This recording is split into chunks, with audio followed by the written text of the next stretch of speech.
Arena Breakout Infinite is setting itself up to be a main challenger to juggernauts of the extraction shooter genre like Escape from Tarkov. But after spending some time playing the game's closed beta, does it live up to the hype surrounding it, or are you better off sticking with what's already out there?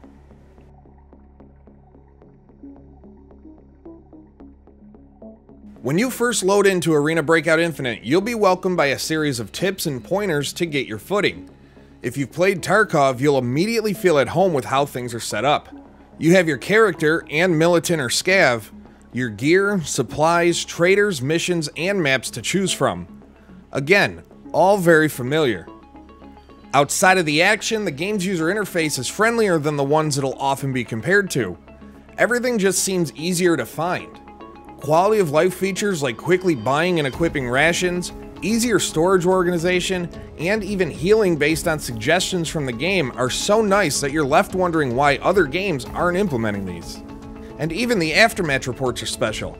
After finishing a run, you'll be shown a full report of everything that happened during the raid, including a map that shows you everywhere you went and highlights key moments, along with full breakdowns of every gunfight you were a part of.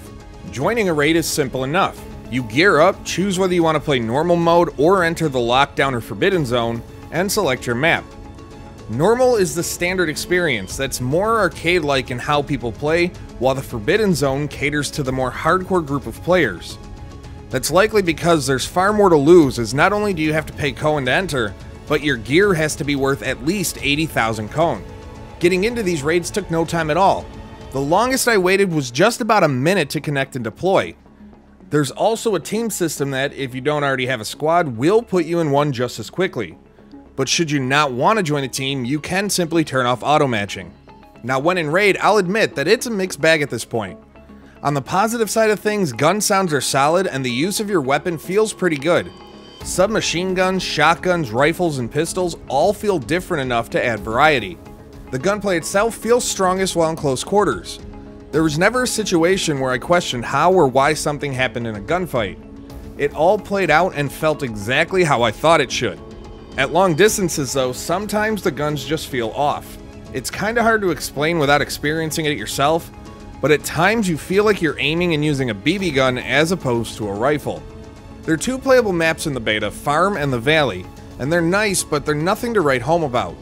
They feel a bit boring and lack the personality that you see in the maps of Tarkov or even in Lemang and Grey Zone Warfare.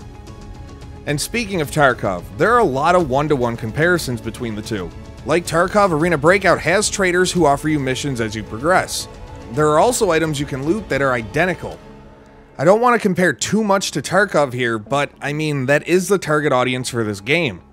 Now going back to the gameplay, the AI does feel a bit hit or miss.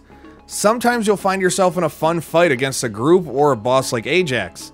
Other times, well, you'll just watch the AI run around aimlessly or stand there looking like a deer in headlights. Visually, Unreal Engine shines in making this game look good. There were some frame drop issues, but that's something I chalk up to the game being in beta. Of course, you can't fully talk about Arena Breakout Infinite without the worry of monetization when the game fully launches. Being free to play means that microtransactions are on the way, but how it all works will be something to watch, as it could ultimately turn the game into a pay-to-win experience. At every step of the way though, it's clear that Arena Breakout Infinite has its eyes set on both Escape from Tarkov and Grey Zone Warfare. The game offers several things that neither of its main competitors have, while having gameplay that's captivating enough to want to come back to. At the end of the day, however, it's going to come down to what else More Fun Games does to the gameplay and the out-of-rate experience that makes players want to come back rather than feel like they need to. Also, how the team attacks monetizing a PC audience will play a big role in the success of the game. For now though, Arena Breakout Infinite is one game that all players need to keep an eye on and get into as soon as the opportunity arises. For the latest in gaming news, exclusives, and now reviews, stick with Insider Gaming by subscribing and turning on your notifications so you never miss any of our latest videos.